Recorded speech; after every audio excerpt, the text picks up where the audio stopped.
Madeline. Any other questions for Lynn, Madeline? Now we're going to talk about the interface. Joonyoung Park is the VP and fellow for DigiCAP, and you're going to be talking about the interface towards the consumer. Would you like to walk around, or you want to be at the? Okay.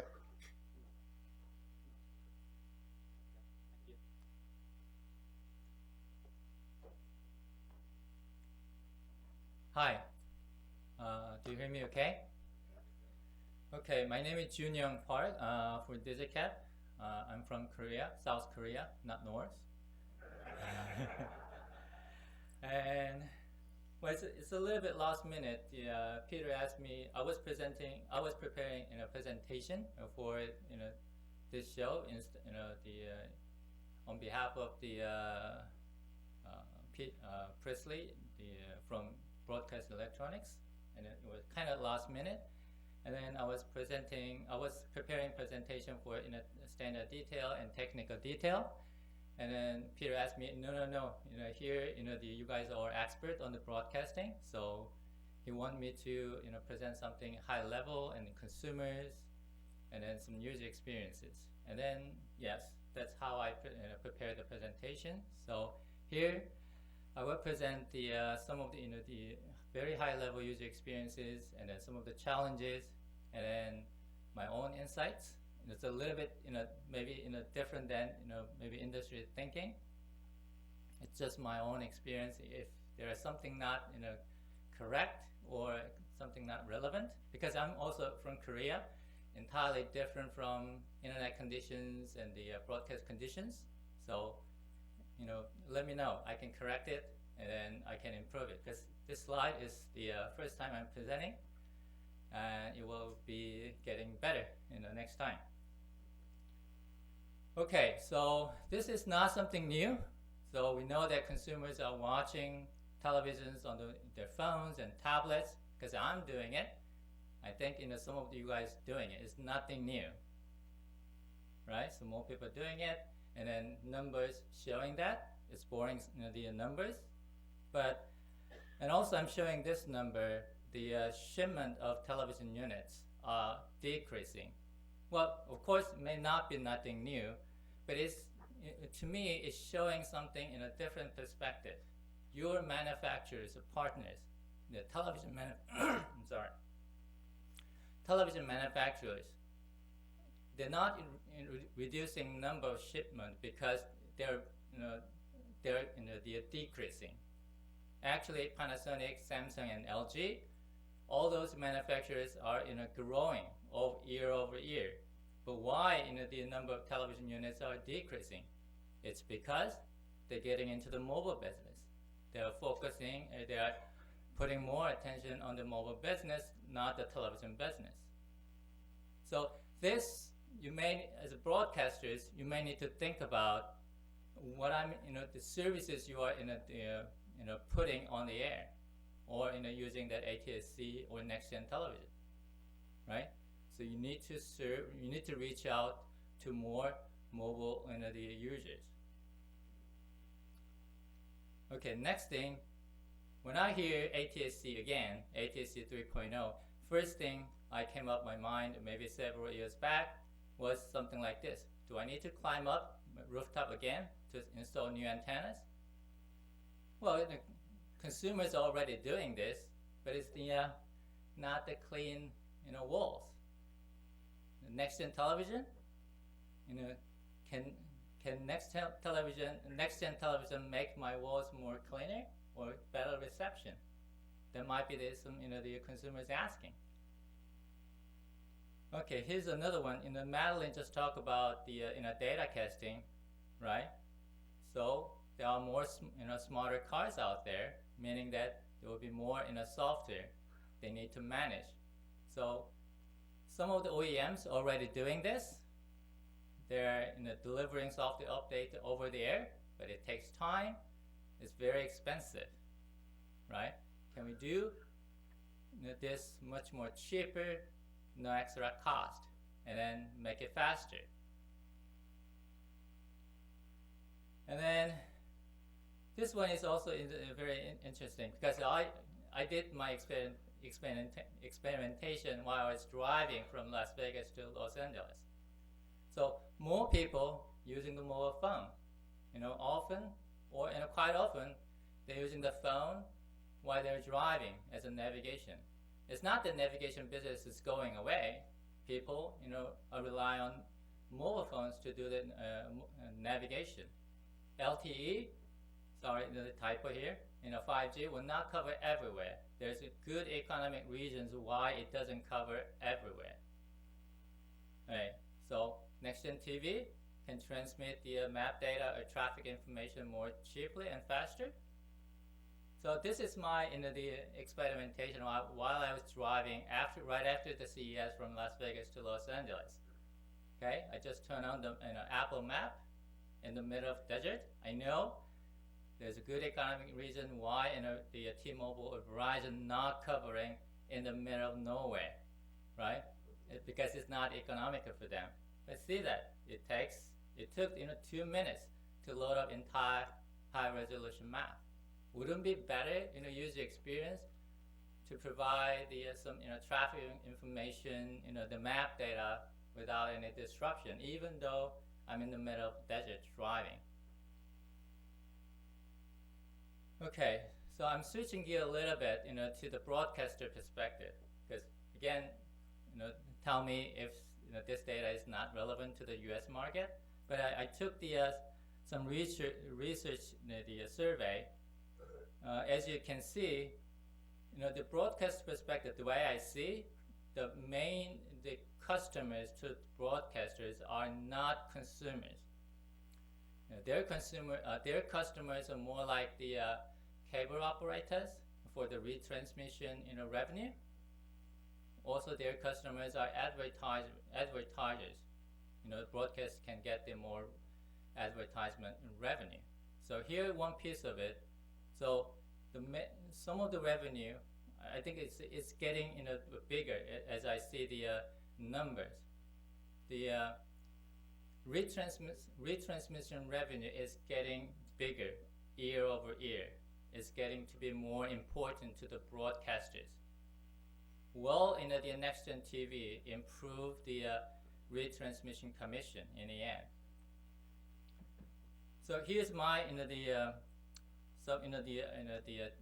compilation. I took the financial data from those 3 companies, and if you look at the top, vertical axis, it's not the 100%. It varies, year over year. It's not that their revenue is decreasing. Their revenue is actually increasing now. So look at the proportion. It's actually, this one shows the distribution between the retransmission revenue and the advertisement revenue. Within that, their total revenue. So Sinclair, Tegna, and Nexstar, they're big companies right here. So as you can see, year over year, the proportion of retransmission revenue is getting bigger. Sometimes it's getting bigger than advertisement revenue. So with this in a picture, maybe 2 camps, maybe it's right there. How do I increase my advertisement revenue back where it was before, or I like to increase more on the retransmission revenue by investing in my retransmission platform. So how does the NextGen TV help the broadcaster's bottom line with this trend? Right? Okay, so coming up. Okay, so here's what I did. What our company did with partnership with Sinclair and the Las Vegas last week. So I can come back to this slide a little bit later.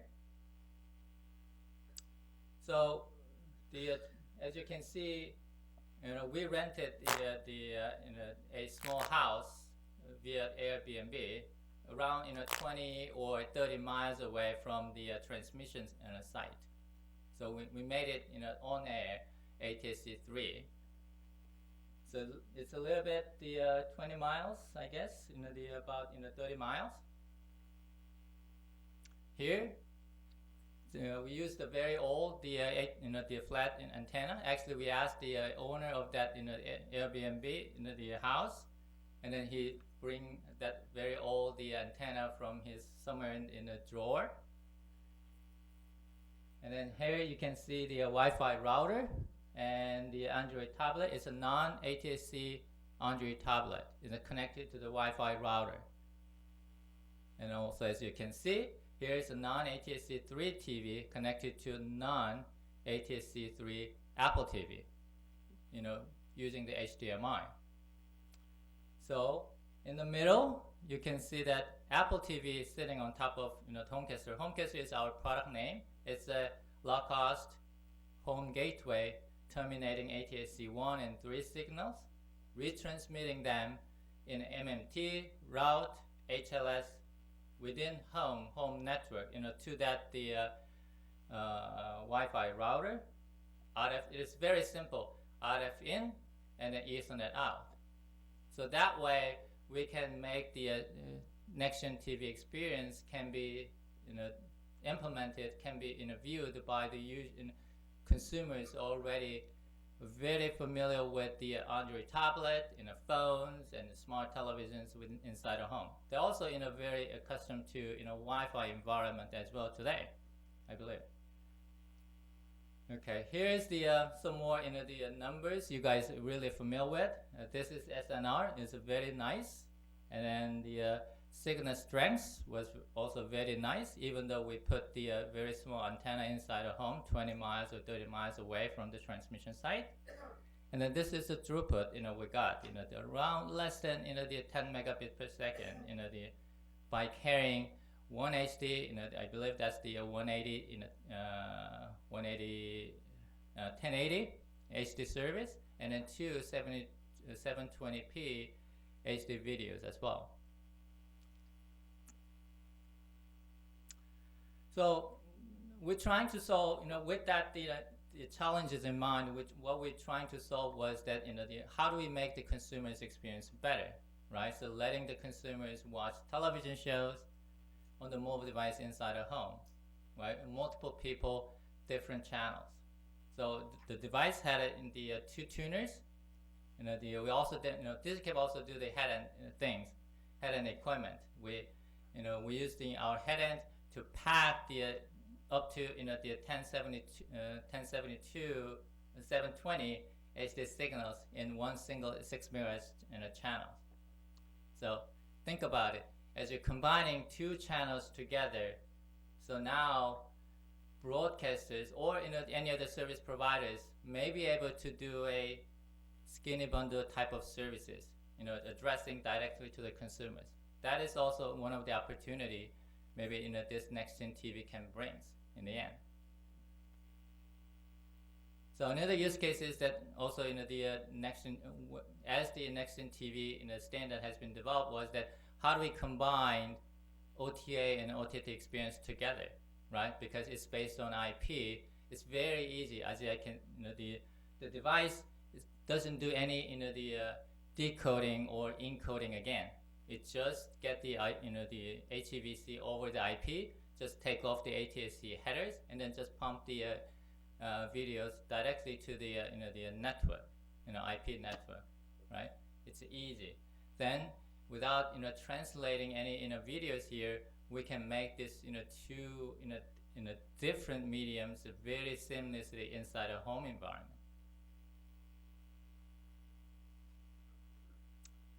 Like I said, device is very simple. We was looking for something, from the beginning, we wanted to make it very low cost. That is really possible because the way we choose the standard inside of it. Okay, here's the example Sinclair did. I took a picture. Here so in the top, the tape shows the OTA services.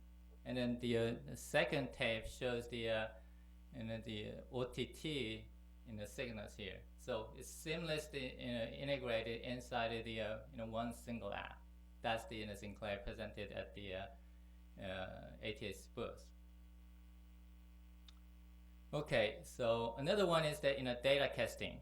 Okay, so this the diagram is a little bit convoluted, but it shows the opportunity for the broadcast and broadband hybrid architecture.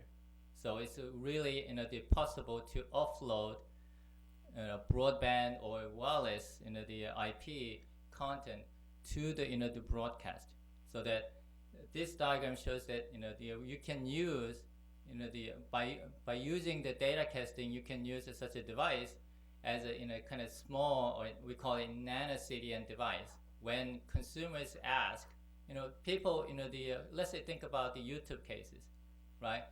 People watching television to YouTube, or watching the video content YouTube. When YouTube actually trying to get the content out of the YouTube services, if we can offload all those heavy traffic the video content through the the ATSC 3, and then down to the the home devices, we can tell the YouTube request, telling that, oh, your content's already broadcasted, and then sitting inside your home, you can enjoy high resolution content without the loading the internet traffic. That is also a very good possibility by using this NextGen TV the technology. Here, summary. I can do the the Q&A later. So in a very short summary, the NextGen TV is an IP-based new platform. It's very flexible to create a new services, and a home reception, as it the designed, very nice. OFDM and LDM are working in real. New encoding formats in HEVC and other next-gen technology, to make it really possible. You can pack as many as the HD signals into one single 6 MHz channels. That's really reality now. Okay, that's it. That's all my slide. Lots of nice thoughts on, yeah, thank you very much. On the interface to the consumer, that's important, and making it as seamless as possible.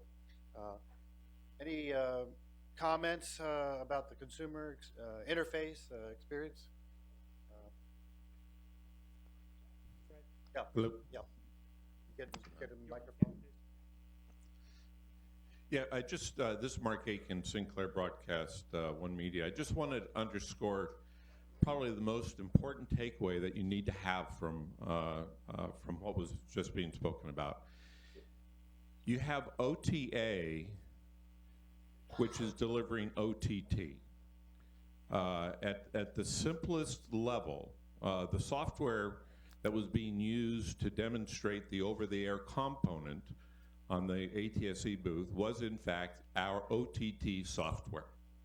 So it's porting across those devices already in the home, already connected to the consumer device, which represent a huge opportunity through the Homecaster is the DigiCAP product, but for years broadcasters have been talking about this notion of a home gateway. So the takeaway, I think, for everybody in the room is that this industry is being transformed, and we are an extension of the internet and all of the internet businesses that we've been trying to get into. So I thank DigiCAP for the work and cooperation for the CES show, and focus on that piece of what's going on with this transformation with NextGen TV. It's about IP. It's about OTT, over the air. Thank you. Thanks, Mark. While we work on this here. So when I was putting together this conference and we decided to do something on ATSC, I've been to a lot of the ATSC conferences. We saw a lot of technology, and we saw things about being IT and OTT and all these things, but it was like, how do we translate that into something consumers will understand? How do we make sure that this isn't just a technology, but a technology that gets adopted and gets embraced and consumers want to run out and buy NextGen TV enabled devices. So that's really what I asked all the presenters to really speak about. I really want to thank Joonyoung, because when I did, his first presentation was more of the classical deep technical dive, and I said, you know, if we don't get past the technical dive and start talking about the intersection between the technology and marketing and consumers, it's just going to be a technology. We've got to get it out there and get the consumers out there buying sets and making it a must-have. And so it's how do we change their experience for those who have it in a way that others see it and go, I need that too. The other thing I discovered in putting this together was that as engineers, we haven't been also talking to our own peers and our own organizations from the content side, from the programming side, from the marketing side, from the management side about the value of NextGen TV and what we need to do to implement it. Too many of them see this as just another transmission system that they have to spend a lot of money on to implement. And they don't realize how this can transform their business models and what they do. So I hope that out of this conference today, if there's anything you all walk away with, it's a change in how you talk about this and a change in how you present this to both your friends and families and the way you talk about it, but also to your own colleagues in a way that we actually make this something that really penetrates our media ecosystem. Before we go to more questions, Jay, we should be okay, great. We had to fix the little monitor thing.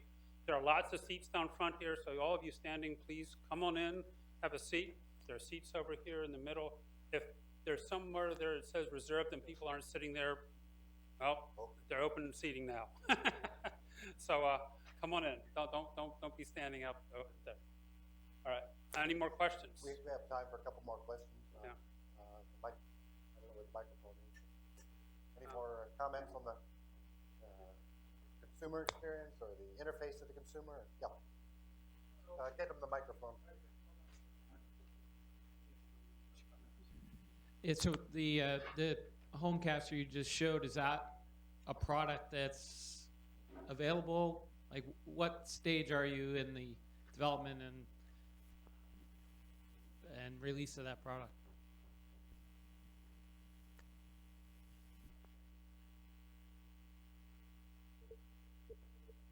Okay, the question is, what's the status of the device? So we started the design of that device, in a very long time back, 2 or 3 years back, and the concept started, and then we're putting in a mass production or in the design for the mass production effort since the beginning of last year. So I would say it's mass production ready. It's we need to refine the software a little bit more because it's collecting more requirements from potential customers and Sinclair, other broadcasters as well. So that's the status. So myself also have a plan to put it into some retail this year. Very in a simple way, or in a straightforward way to do it is going through the Amazon to sell it. The small quantity, to testing the market.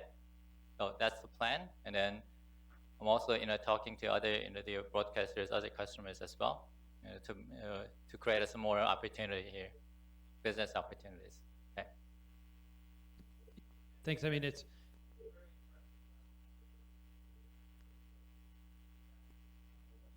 for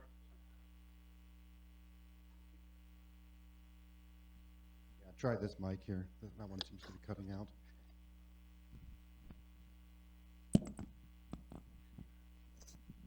no, that's all right. I thought you heard that. No, I was just saying I'm really impressed with that, and I'm glad to hear that you're that far along with production, and that looks like a great demo that you did in Vegas. So I'm really impressed with that.